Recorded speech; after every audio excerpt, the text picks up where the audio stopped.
Hello বন্ধুরা, আজকেও বেরিয়ে পড়েছি ঠাকুর দেখতে। আজকে যেহেতু পঞ্চমী, তো চলো বেরানো যাক। আবার বেরিয়ে পড়লাম জগদ্ধাত্রী ঠাকুর দেখতে। দেখো চম্পা খেতে খেতে আমরা এগিয়ে যাচ্ছি। চম্পা খেতে খেতে হ্যাঁ ছবি তুলতে তো এই ঠাকুরটা রয়েছে। চলো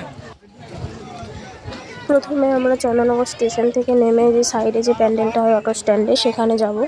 তো দেখো প্যান্ডেলটা এখানে খুবই সুন্দর হয়েছে দেখতে।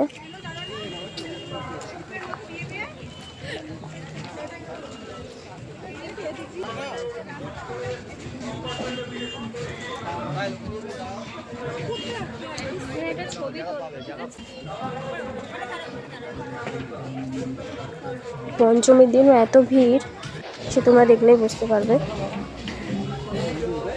তারপর ঝাড়বাতিগুলো দেখো, শুধু এত সুন্দর করেছে, এটা কিন্তু কাঠের, খুবই সুন্দর হয়েছে দেখতে।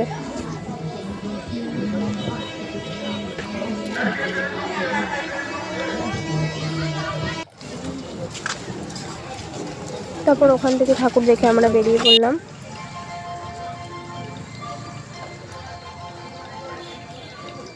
তারপরে চলে গিয়েছিলাম আমরা চন্দননগর যে বাজারের ভেতরে যে প্যান্ডেলটা হয় সেখানে।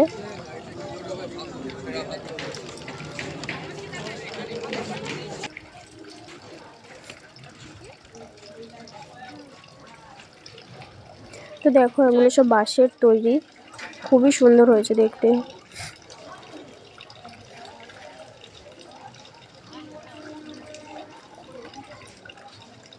কাঠ দিয়ে দেখো কত সুন্দর বানিয়েছে, ধারণার বাইরে, খুবই সুন্দর হয়েছে দেখতে।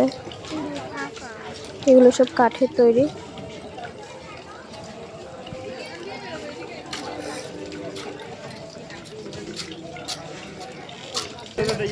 তারপরে আমরা আর একটা প্যান্ডেলে চলে গেলাম।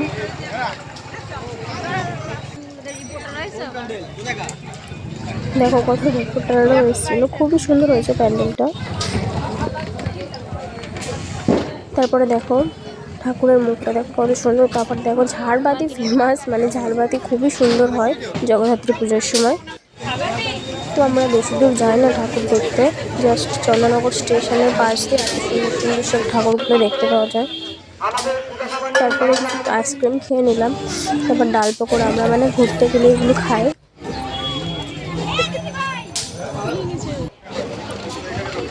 তারপর দেখো স্টেশনের এই উল্টো সাইডটা এসে তোমার এই প্যান্ডেলটা হয়েছে।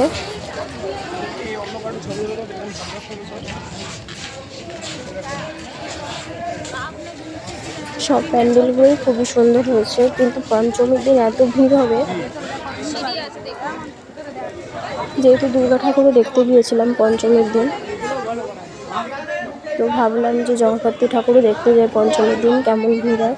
তো খুবই ভিড় ছিল।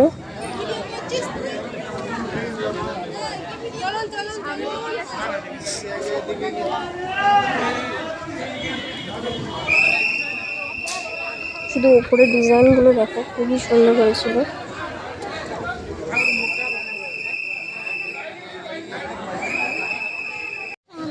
তো প্রতিবার রাস্তার সাইডে আমরা বেশিরভাগই লাইট দেওয়া থাকে, খুব লাইটিংয়ের মানে খুব নাম আমাদের এই চন্দননগর। কিন্তু এবার সব উল্টো দেখি, সব চারিদিকে পোস্টার দেওয়া। তো বলতে বলতে দেখো এখানে আর একটা প্যান্ডেলে চলে আসলাম দেখতে।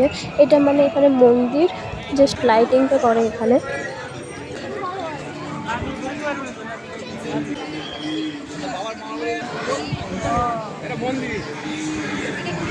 এবার রাস্তার দু সাইডে কি সুন্দর লাইটিং করে, কিন্তু এবার করেনি, শুধু পোস্টার ব্যানার লাগানো এবার বেশিরভাগ।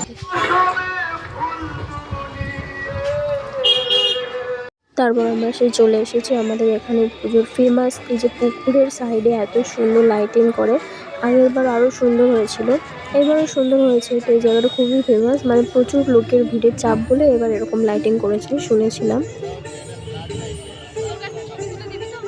তার সাইডে আর একটা প্যান্ডেল হয়েছিল, ওখান থেকে মানে বেশি বড় না, জাস্ট রাস্তার উপরে, খুবই সুন্দর হয়েছিল এটা। তো এখানে দেখতে পাচ্ছি এসে যে লাইটিং ছিল কিছু, প্রত্যেকবার এরকমই লাইটিং থাকে, কিন্তু এবার পোস্টার বেশি রয়েছে লাগানো।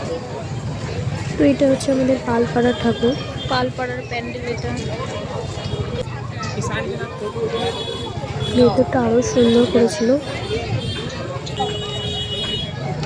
দেখ এই কাগজ দিয়ে তে ডিজাইন করেছে।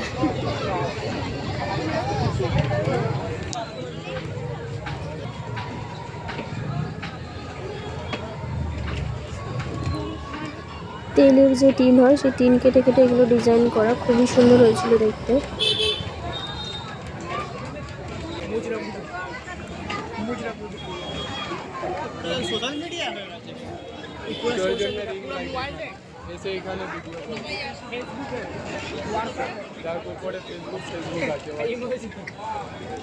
ভেতরে এত লাইটিং করেছে যেন পুরোটা স্পষ্ট বোঝা যাচ্ছিল ক্যামেরায়। রিং লাইট দেখ আবার। এখানে আবার রিলস বানাচ্ছে দেখো।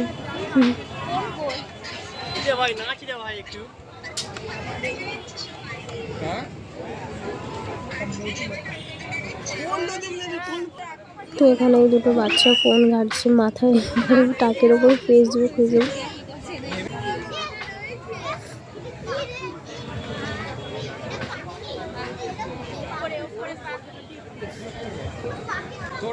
খুবই সুন্দর হয়েছে আমাদের পালপাড়া ঠাকুর এটা।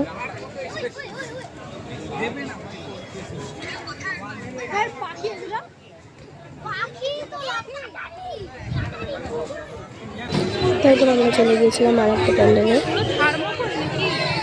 হ্যাঁ ভেতরটা সুন্দর করে।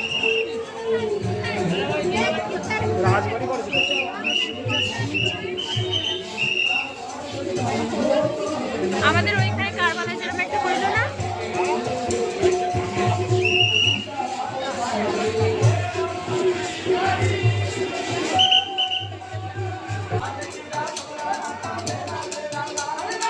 ভেতরে আবার গানও হচ্ছিল। দেখো ঠাকুরের মুখটা জাস্ট খুবই সুন্দর। তারপর আমরা মেলায় এসে কিছু একটু কেনাকাটা করলাম, কিছু একটু খেয়ে তারপর বেরিয়ে পড়লাম বাড়ির উদ্দেশ্যে। এবার আমরা যাবো হলদিডাঙায়, এটা আমাদের বাড়ি থেকে বেশি দূরে নয়। এরম আমি দেখেছি সব ভাসানের দিন এরকম বেরোয়, তো এবার প্রথমেই করলো মনে হয় এরম প্যান্ডেল, আমি দেখিনি, মানে তেমাতার মোড়েই প্যান্ডেলটা হয়েছে, খুবই সুন্দর করেছে। এবার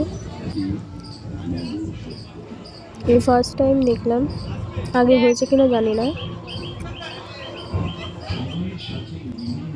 হরিদ্রাডাঙায় এরকম ঠাকুর, খুবই সুন্দর করেছে প্যান্ডেলটা।